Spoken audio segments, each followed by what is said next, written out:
Saudaraku yang terkasih, Tuhan memberkati Anda sekalian dimanapun Anda berada. Hari ini hari Minggu, Domingo. Inilah hari yang dijadikan Tuhan. Marilah kita bersorak-sorai karenanya. Ya Tuhan, berikanlah keselamatan. Ya Tuhan, berikanlah kemujuran. Mari kita dengarkan firman Tuhan yang diperuntukkan untuk hari ini, Minggu tanggal 26 Juni tahun 2022, tertulis dalam kitab Rut pasal yang pertama ayat 7 hingga ayat yang ke-17. Saya bacakan untuk kita. Maka berangkatlah ia dari tempat tinggalnya itu bersama-sama dengan kedua menantunya. Ketika mereka sedang di jalan untuk pulang ke tanah Yehuda, berkatalah Naomi kepada kedua menantunya itu, "Pergilah, pulanglah masing-masing ke rumah ibumu. Tuhan kiranya menunjukkan kasih-Nya kepadamu seperti yang kamu tunjukkan kepada orang-orang yang telah mati itu dan kepadaku.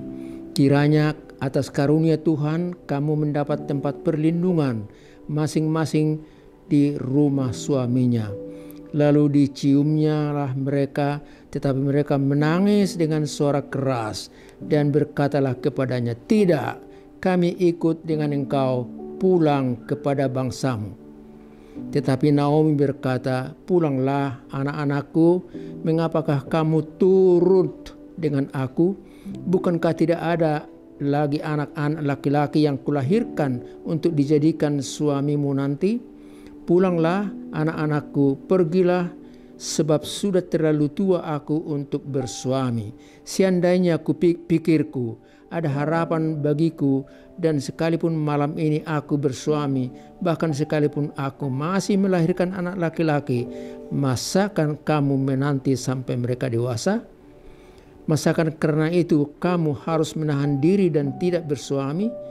Janganlah kiranya demikian anak-anakku. Bukankah jauh lebih pahit yang aku alami daripada kamu, sebab tangan Tuhan teracung terhadap aku?"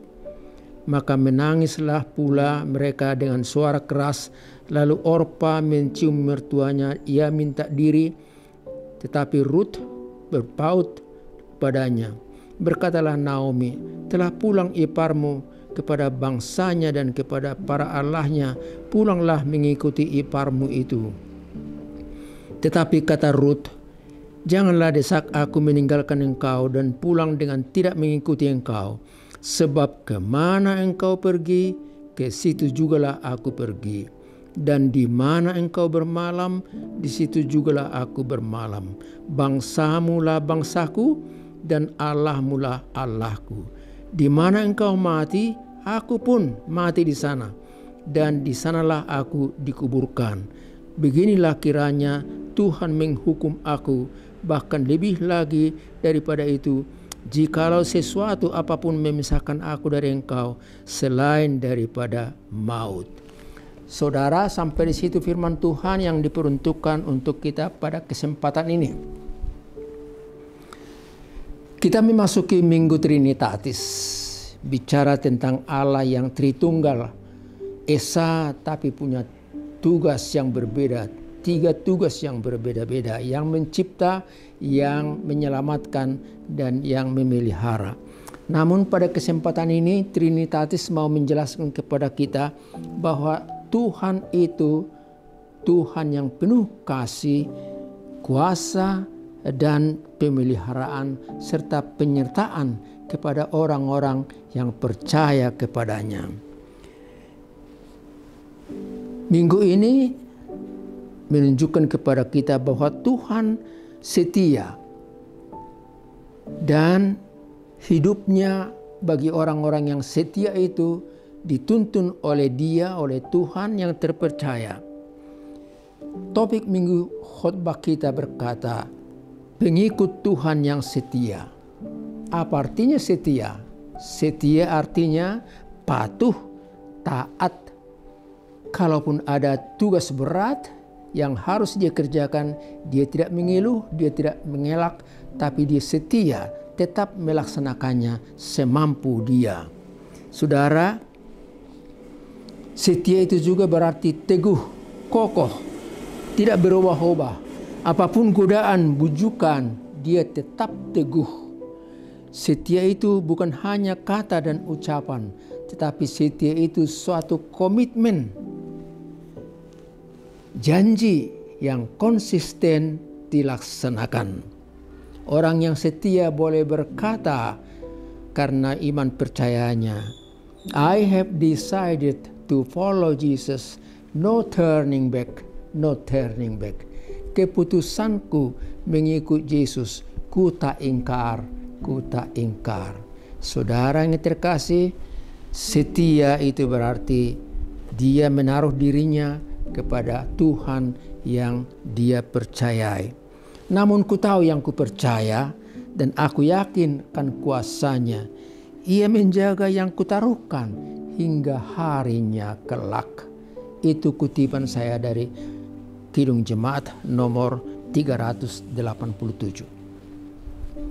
Marilah kita belajar dari nas yang saya bacakan barusan.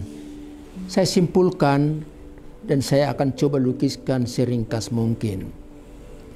Munculnya bahaya kelaparan di tanah Bethlehem, Judea, membuat kelompok atau keluarga kecil Naomi dan suaminya dan kedua anaknya berangkat meninggalkan kampung halamannya pergi ke Moab, daerah tetangga mereka. Kenapa?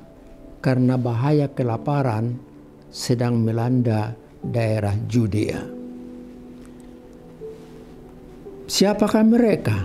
Mereka itu ialah Naomi dengan suaminya Elimelek, kemudian dua orang anak mereka yang sudah dewasa, Malon dan Kilion.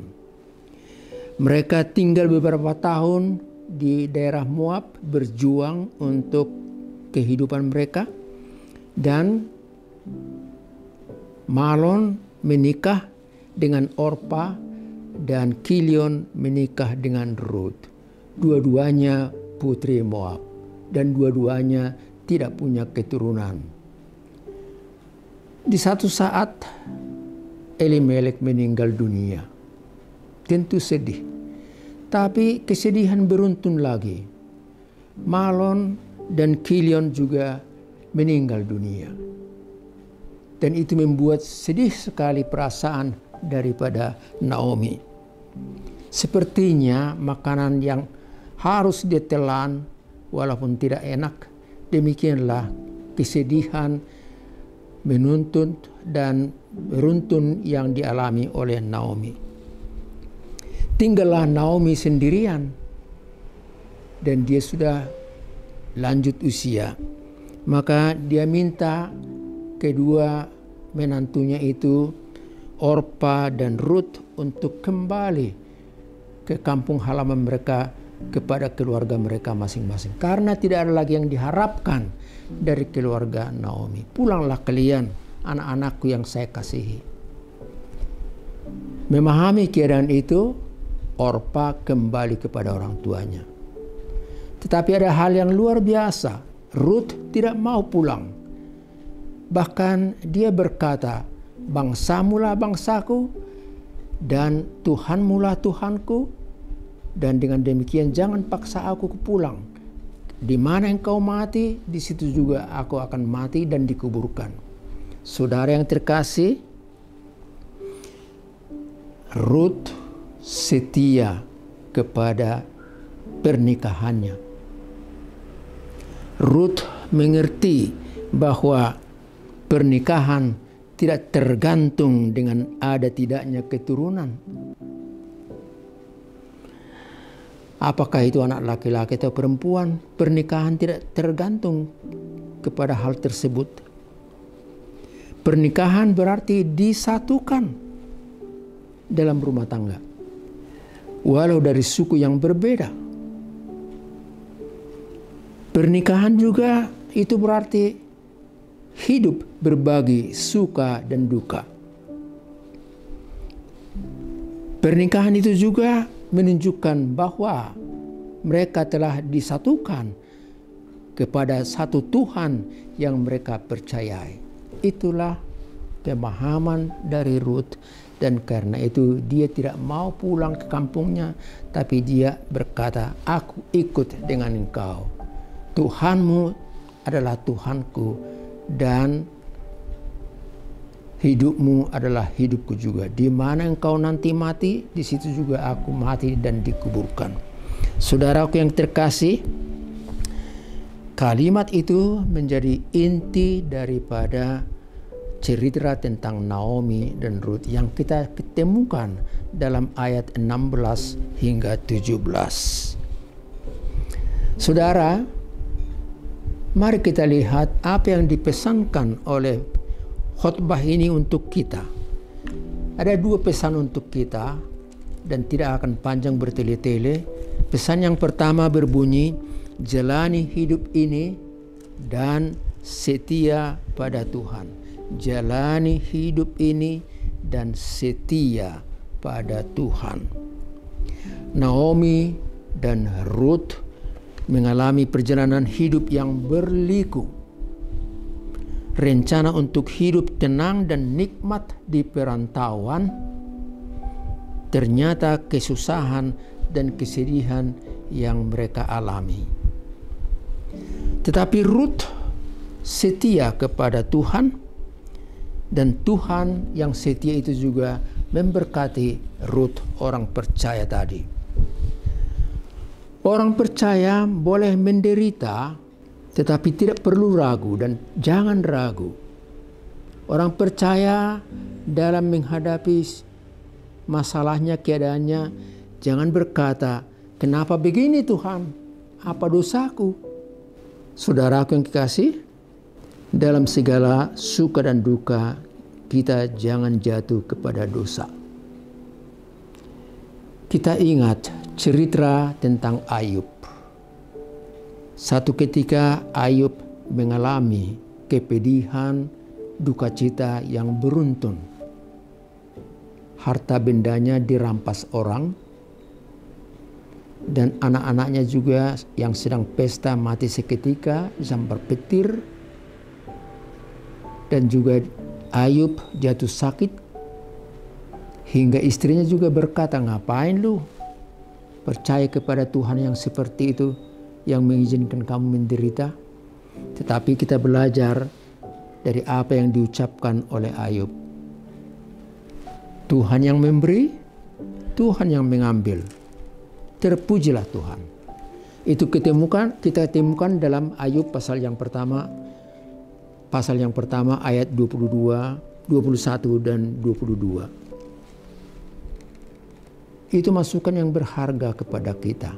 Tuhan memberi, Tuhan mengambil, terpujilah Dia.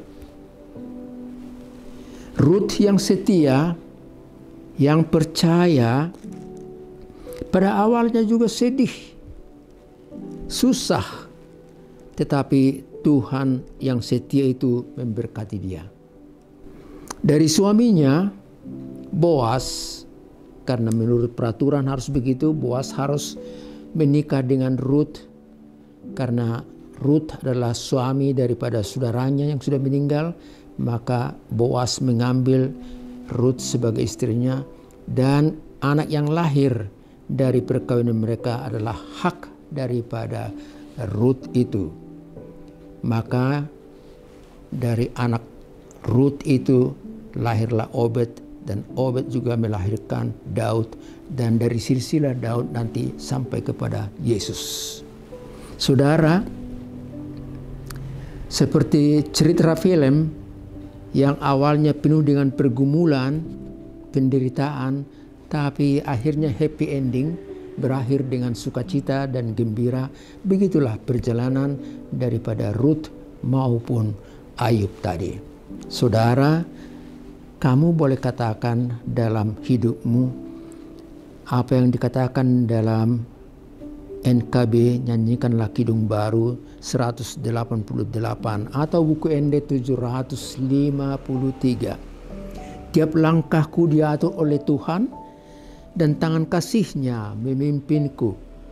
Di tengah badai dunia menakutkan, hatiku tetap tenang teduh. Tiap kaki ku tahu yang Tuhan pimpin ke tempat tinggi, ku dihantarnya hingga sekali nanti aku tiba di rumah Bapa sorga yang baka. Sungguh indah masukan yang menguatkan dan mengokohkan langkah-langkah perjalanan hidup kita di dunia ini. Saya akan akhiri renungan ini dengan pesan yang kedua. Pesan kedua berbunyi, hiduplah sehati sepikir. Hiduplah sehati sepikir.